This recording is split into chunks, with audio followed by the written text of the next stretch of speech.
प्रिय सत्संगी जनों, आप सभी का हमारे YouTube चैनल राम समाधि आश्रम संत थानेदार में हार्दिक स्वागत। प्रिय सत्संगी जनों, आपके समक्ष इस सेवक द्वारा राम रघुवर आश्रम कानपुर द्वारा प्रकाशित पुस्तक प्रथम पुष्प श्री रघुवर चरितामृत के वाचन के 4 भाग आप श्रवण कर चुके हैं।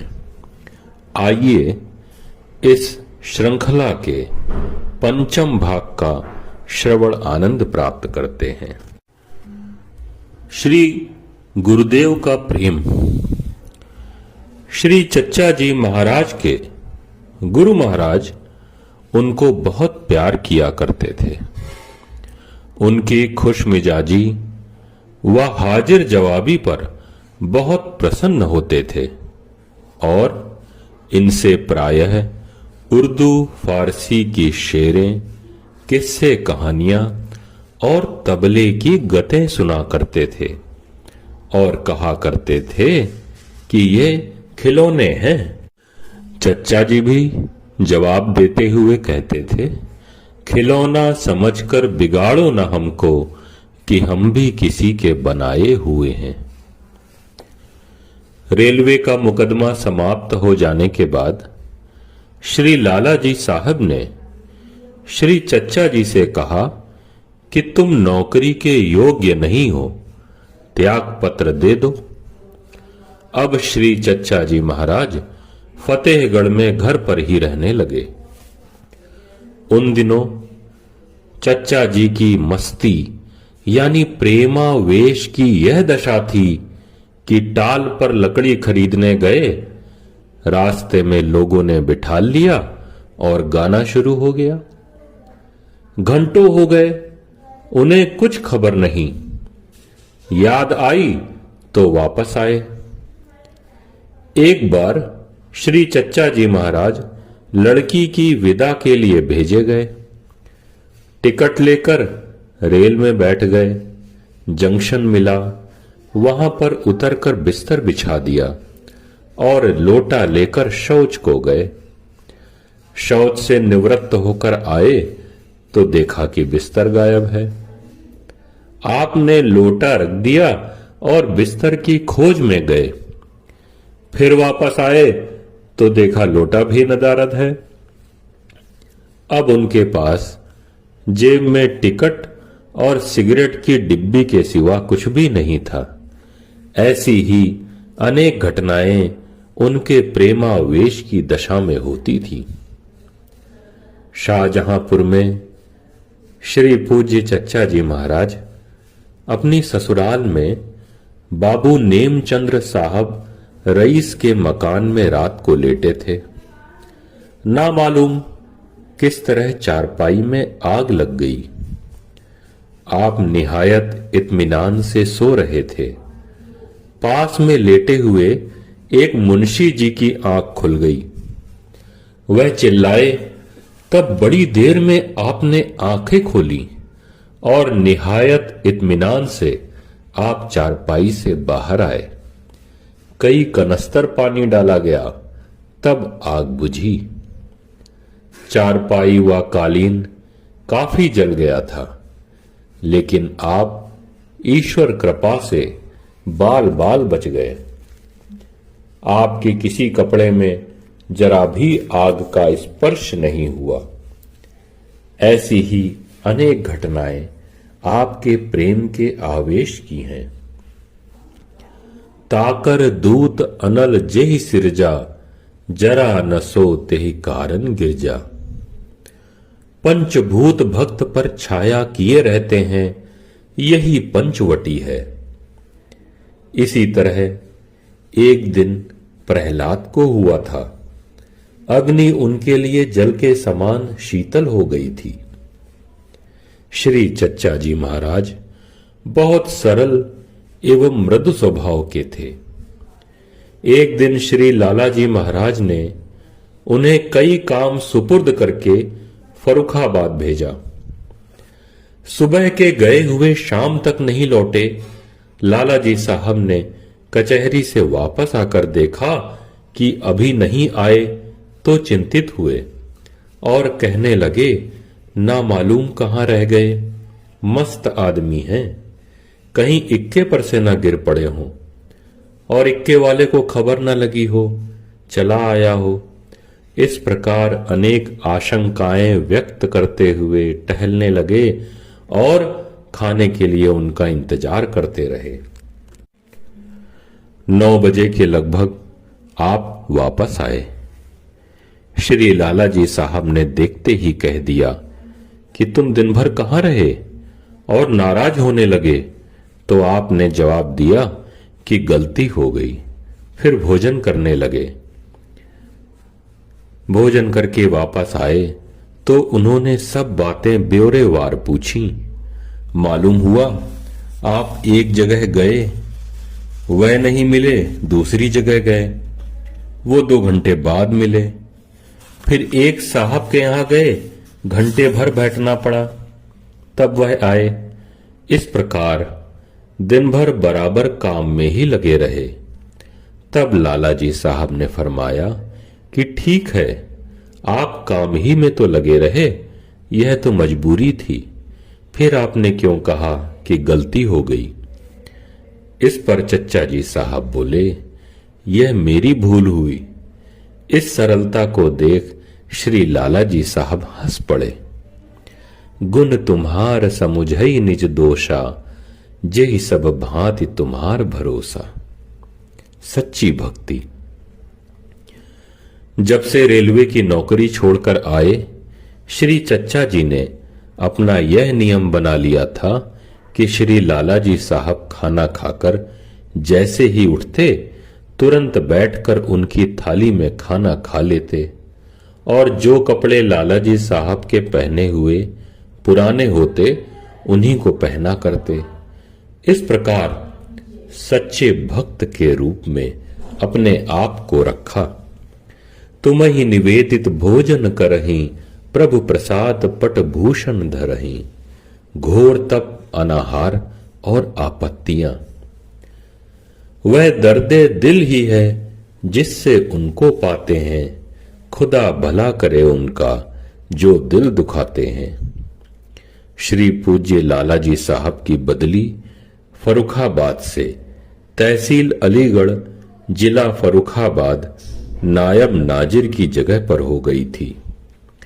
यहां पर पूज्य लाला जी साहब सन 1896 ईस्वी से लेकर अप्रैल 1903 ईस्वी तक रहे।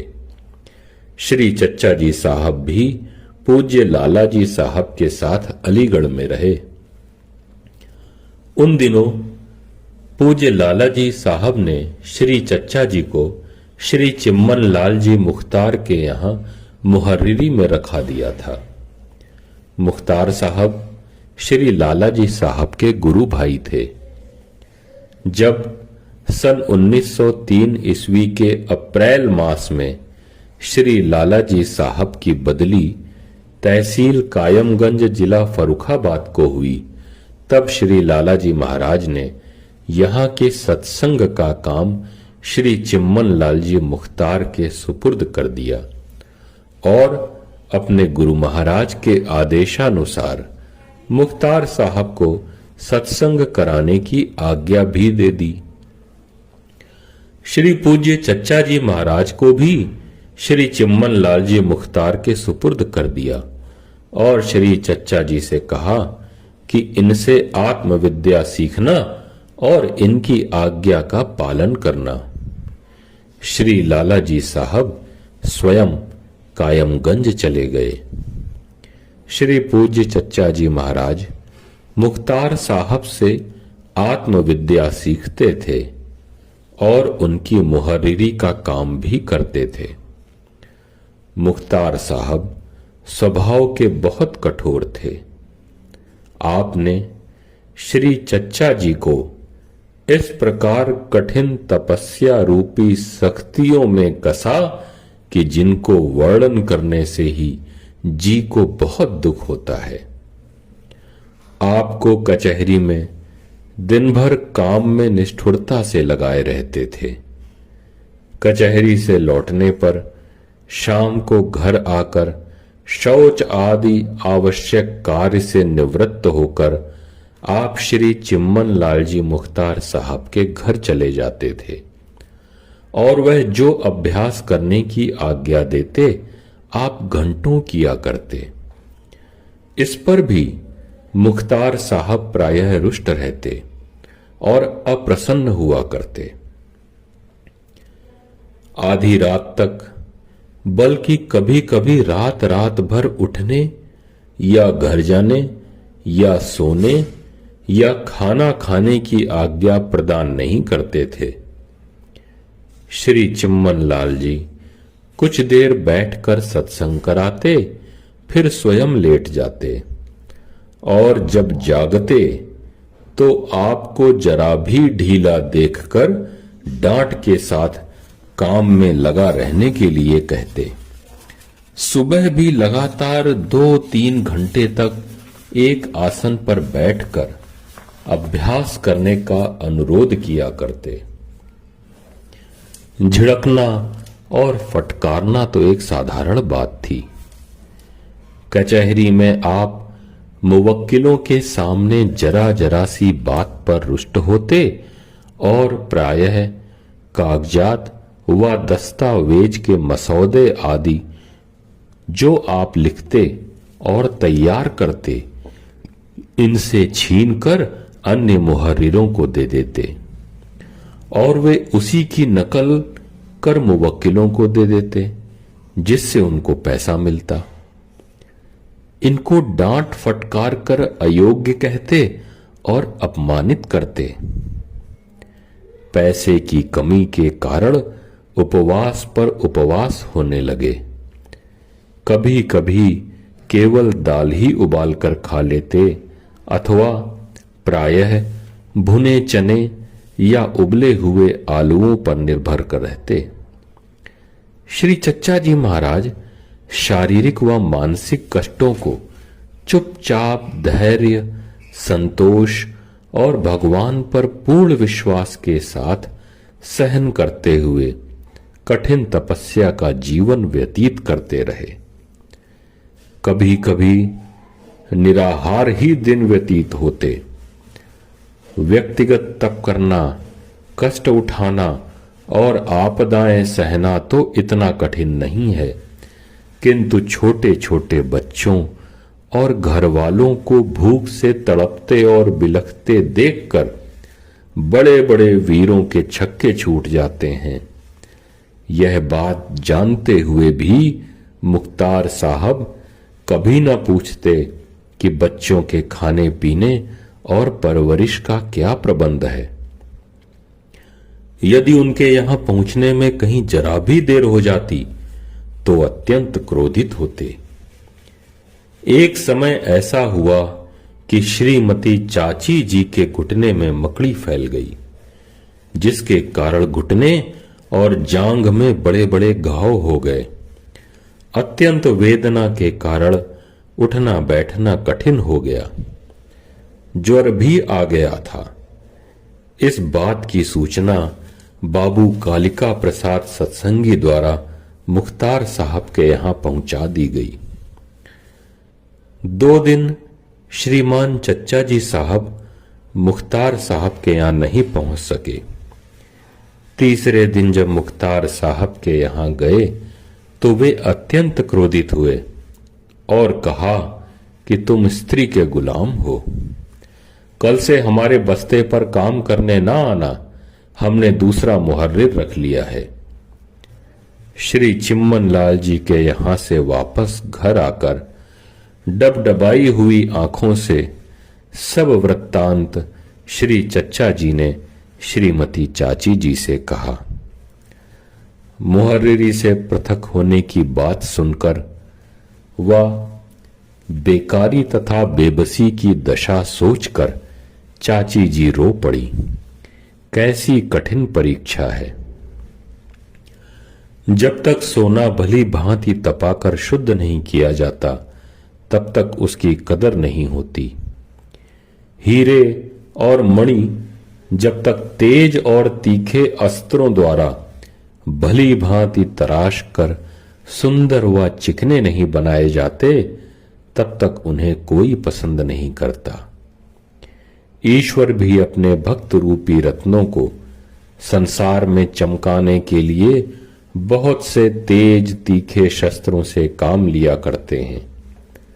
संसारी और विषयी मनुष्य इसे दुख स्वरूप ईश्वर का कोप समझते हैं, परंतु भक्त को इसमें मन ही मन आनंद आता है। वह जानता है कि इन अस्त्रों द्वारा ही सचमुच खूबसूरत बनकर अपने प्रियतम का प्रिय पात्र बनूंगा।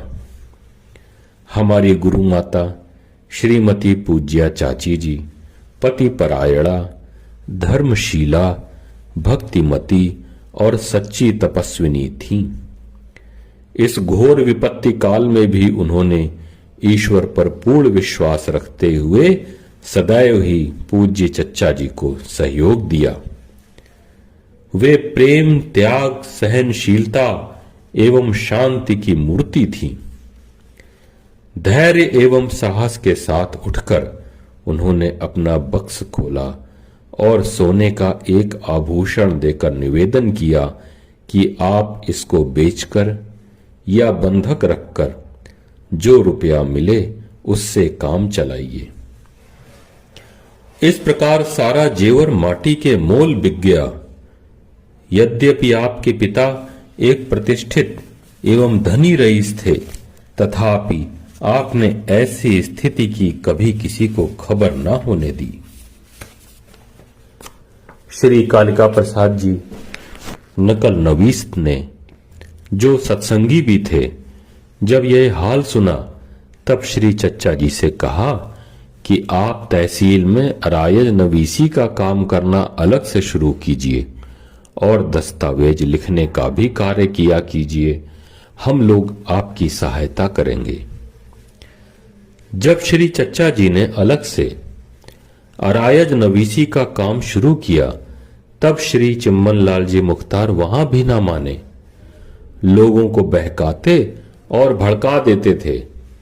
इस पर बाबू कालिका प्रसाद ने सत्संग में कहा, मुख्तार साहब, आप भाई साहब रघुबर दयाल जी श्री चच्चा जी के पीछे हाथ धोकर क्यों पड़े हैं?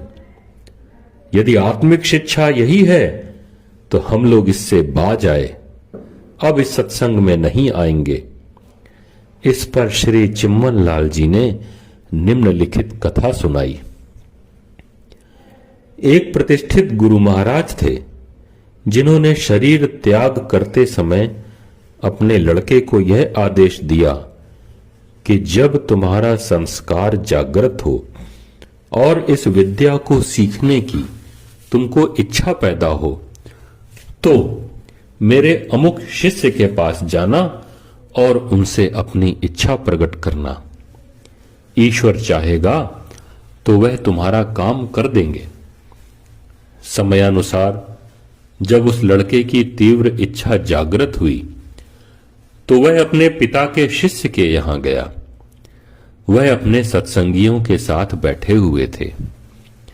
जब उन्हें सूचना मिली कि उनके गुरु कुमार आ रहे हैं, तो फौरन दौड़े और बाहर आकर इनका स्वागत किया। इन्हें लाकर अपने पास सम्मान से बैठाया और समाचार पूछे। जब उन्होंने कहा कि मैं आत्मविद्या सीखने आया हूं, तो तत्क्षण उनकी ओर से मुंह फेर लिया और दूसरी ओर वार्तालाप करने लगे। कुछ समय पश्चात उनसे कहा कि आप भोजनालय का प्रबंध किया कीजिए। अतः वह काम करने लगे। कुछ दिन व्यतीत होने पर शाह साहब ने इन्हें बुलवाया और कहा, आप क्या करते रहते हैं? इन्होंने उत्तर दिया कि भोजनालय में सेवा किया करता हूं। फिर प्रश्न किया, आप भोजन कहां करते हैं? उन्होंने उत्तर दिया, मैं स्वयं बना लेता हूं।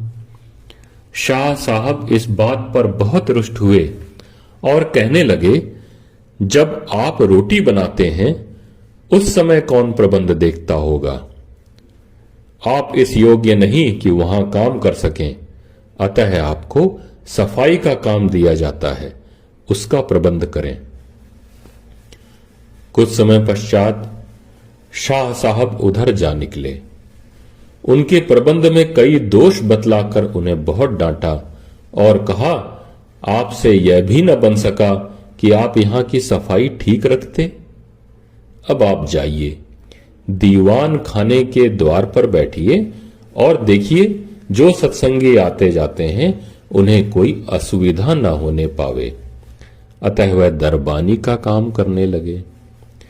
कुछ दिनों बाद शाह साहब ने मेहतरानी को आज्ञा दी कि तुम पाखाना कमाकर सदर दरवाजे की तरफ से निकलो जहां ये बैठे हैं।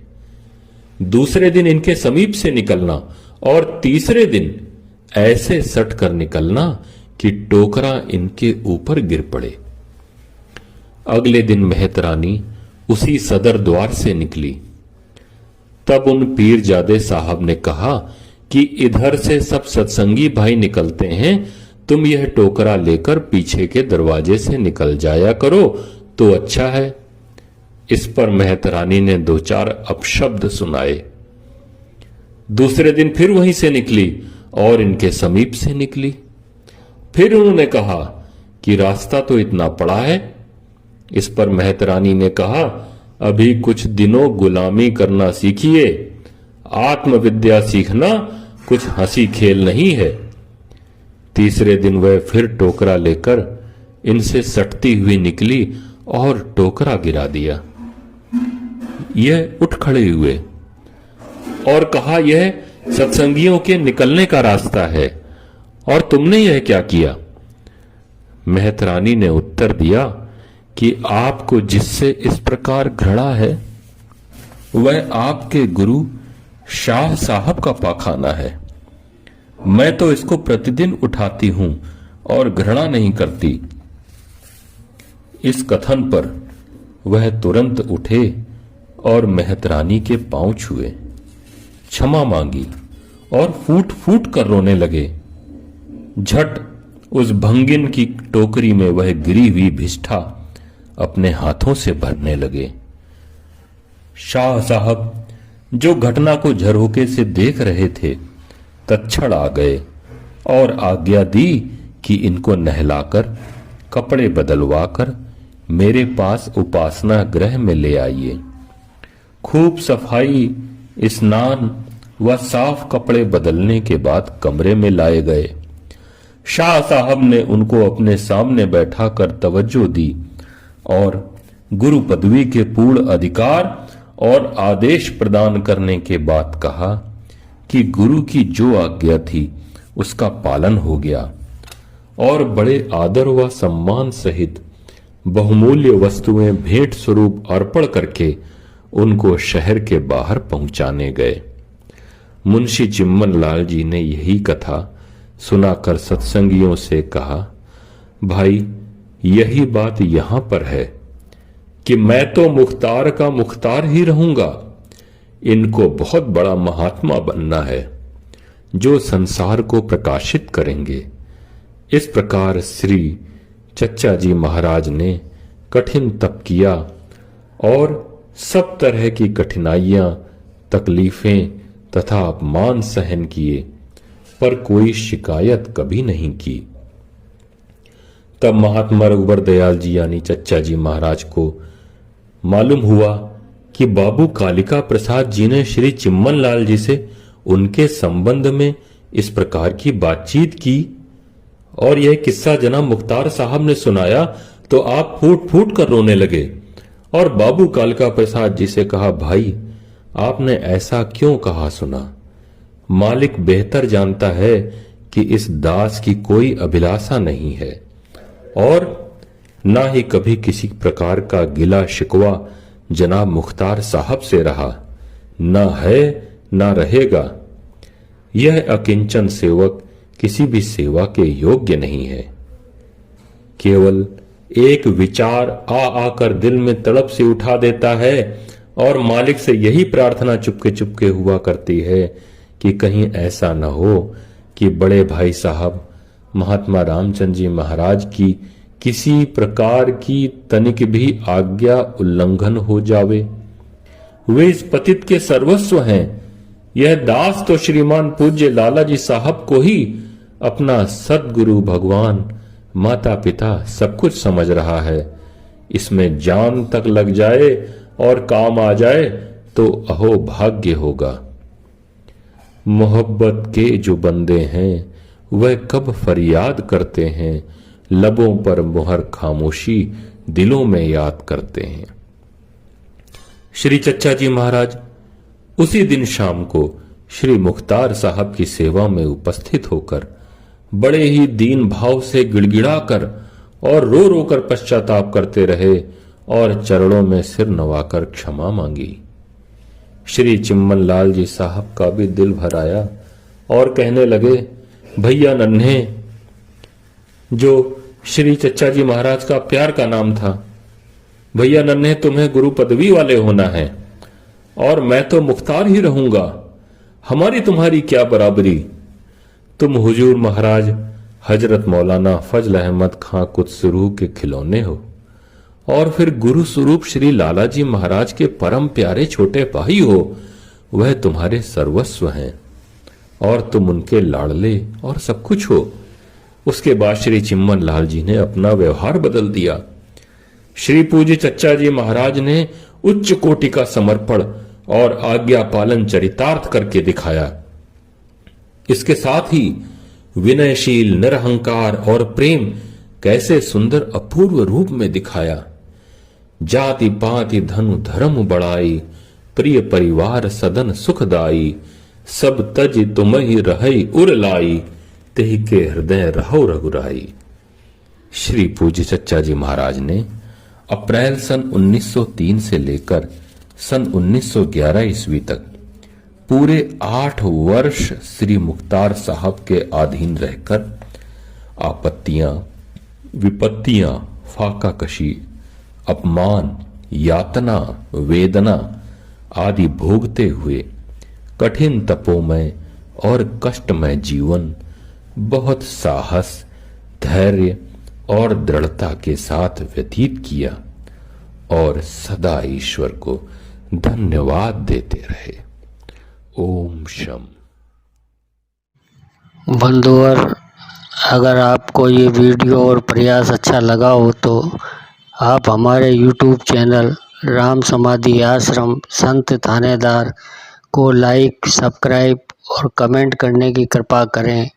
ज़्यादा से ज़्यादा शेयर करें और एक विनम्र निवेदन है कि आप वीडियो को पूरा सुना करें और कमेंट करके ये अवश्य बताएं कि वीडियो